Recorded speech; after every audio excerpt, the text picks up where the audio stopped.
First time I ever learned how to surf, I was about 8 years old, and my uncle taught me on his 8-foot soft board. I didn't really like it back then because the waves were way too big for an 8-year-old on an 8-foot board. So I stopped surfing for a really long time, and then I picked it back up in 2016 with my friend Jason, and we just would surf every day. Even if the waves were horrible, we would just go out, we would do whatever we could. I sucked for a really long time, and then gradually over time I just got better and it got more fun, so I kept going with it. My favorite part about surfing has to be the tranquility of it. Every time you're out there, it's just so peaceful. You don't have, it's not like when you're on the beach and you have to listen to everybody else's music. You're just so far away from the crowds, and everybody who's out there is usually pretty cool. You meet some really nice people, and just everyone is always on the same page. You're just going out there to have a good time. It's not something you have to try too hard or feel bad about making a fool out of yourself. It's just always fun. Well, the best time to surf is when the water is cold. It's definitely not my favorite time to surf. My favorite time to surf has to be the September, October time, because it's not too cold. You're usually wearing a wetsuit still, or you're wearing a wetsuit, but it's not like a 5'4" where you're wearing this heavy, thick rubber. It's just a light wetsuit, and the waves are usually a little bit better. The sunsets are always beautiful, and it's just my favorite time to surf. Standing by the edge, not looking down, 'cause I wanted to know. Waiting for the interstellar ride. I don't need other reason to show. I know it's all about you and I, and the things we know. We will keep on falling down.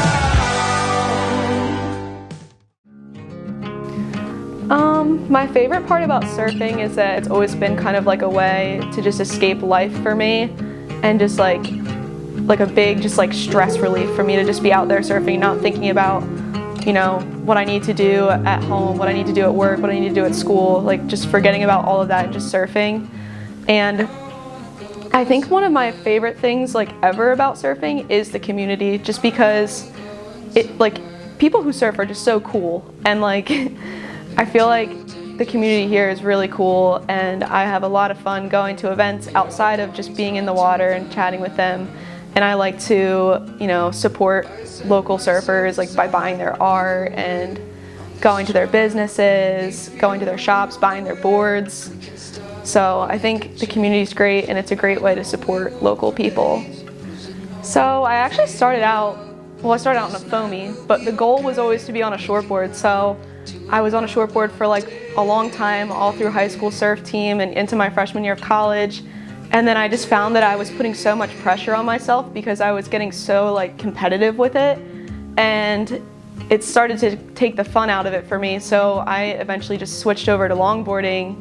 I just find it more enjoyable. I feel like there's no pressure to, be good or surf a certain way.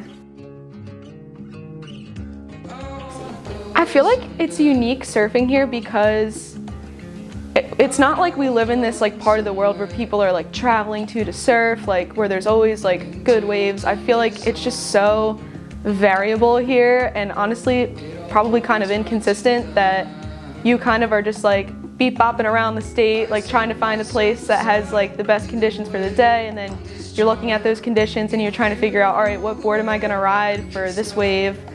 So I think it's just unique because it's just so variable.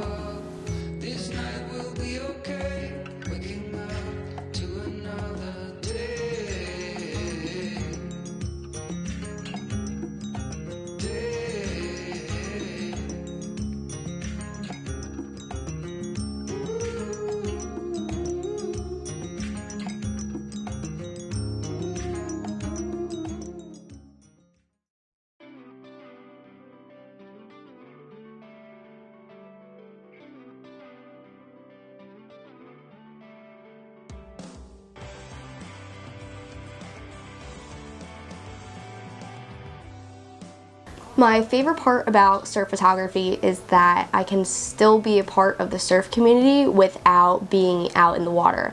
I did take surf lessons as a kid. I loved surfing growing up, but I was never good at it, and I did get injured, so it just wasn't for me. But I still wanted to be a part of the community and still be a part of surfing because I just love the culture, the sport, the community, the vibe. I love everything about it. And when I discovered that I could do surf photography and I found myself good at it, I love being able to be on the beach, taking photos of people surfing, and I love that I'm still able to be a part of it. I started surf videography, I want to say like about a year and a half ago. I had a friend reach out, and I had originally taken photos for him for a while, and he asked if I wanted to do some video stuff, and I said absolutely. I did have background in like TV tech stuff and doing like little video projects back in high school, and I was a part of like our district's news station, so I did a lot of videography work, sports stuff and all that.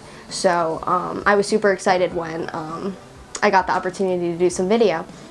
Overall, I do like videography better because I like to put videos together. I love putting music over stuff. I love the action. So I'd have to say right now I do like videography more, and I think that a lot of surfers do like seeing videos of them more than pictures. Pictures are really cool, but at the same time, surfers like to see how they surf, what they look like when they surf, and also it helps them critique themselves so they can see if their footing was correct, to see if they're dropping in at the right spot, all that stuff. So I feel like it's beneficial to surfers to have videos of themselves rather than photos. I have worked with a few other videographers in the area. I did a project over the summer with one of my friends in Ocean City, and he wanted to do kind of like a project with a few other surfers, a few older ones, a few younger ones, just kind of like the generations of surfers in Ocean City. So we did like a mass edit over the summer, and it was really fun, and I made a lot of connections with new surfers. I made connections with new videographers in the area, and that was a really cool opportunity, and I had a lot of fun, and I was really thankful that I got pulled on board for the project. The worst conditions that I have shot in, obviously they've been in the winter, in the middle of December, middle of January. One day I was making a video for two of my friends up in Bayhead, and it was just slush coming out of the sky. It was freezing. No one else was on the beach besides me, and my boyfriend came with me, so it was just us on the beach. It was those two kids out in the water.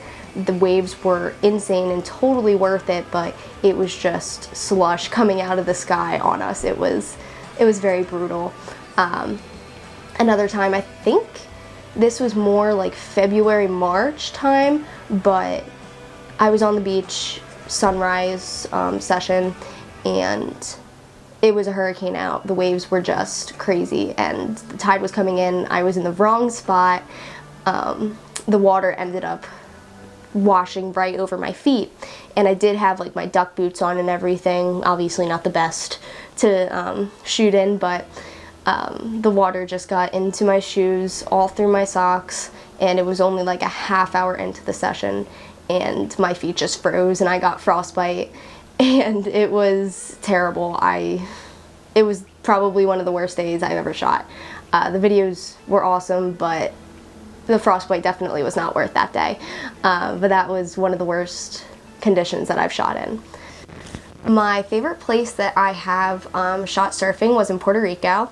I went last month with my boyfriend and his other friend, and they were both surfing. So we got an Airbnb in one of the surf towns there, and we just went to all these different surf spots. They're so unique there, and the waves are so nice.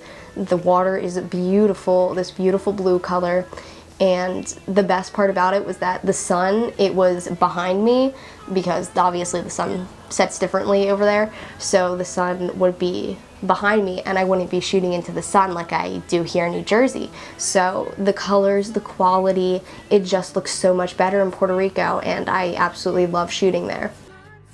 So Swell Stories was created in August, last August of 2021, and it was an idea I had for a little while. I just kind of needed that push over to create a whole surf account, because I had like all my photography and all my video stuff all on one Instagram page, but I wanted to kind of create a whole new like profile just for surfing, because that's a big part of my life, and I wanted to keep it separate from the rest of my photography, such as like weddings, sports, people, and all that, because when you're scrolling through Instagram, you don't want stuff on your page that you don't really care about. Like if you're a surfer and you just want to see surfing stuff, you're not going to follow like a wedding photographer. So I kind of did it for more audience reasons, so that people have like a place where they can just view surf videos, surf pictures, and stuff related to surf.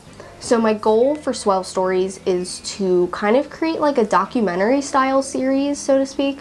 So I kind of want to get in touch with some of the local surfers and everything, and just sit them down, ask a little bit about their life, how they got into surfing, what they like most, and then kind of go out and shoot them surfing, get some footage for them, and just make like maybe like a 5-minute video about a bunch of different surfers in New Jersey, kind of bring everyone together and create like a little community.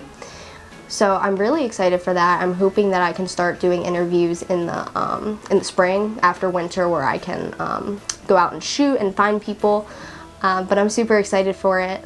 I've been really blessed with living in New Jersey and being able to live close to the beach, because I have the opportunity to go meet surfers, to meet other photographers, videographers, and I have made connections with so many talented photographers and videographers in this area, and a lot of them I look up to. They might not know it, but a lot of the connections that I've made in the past year have really inspired me.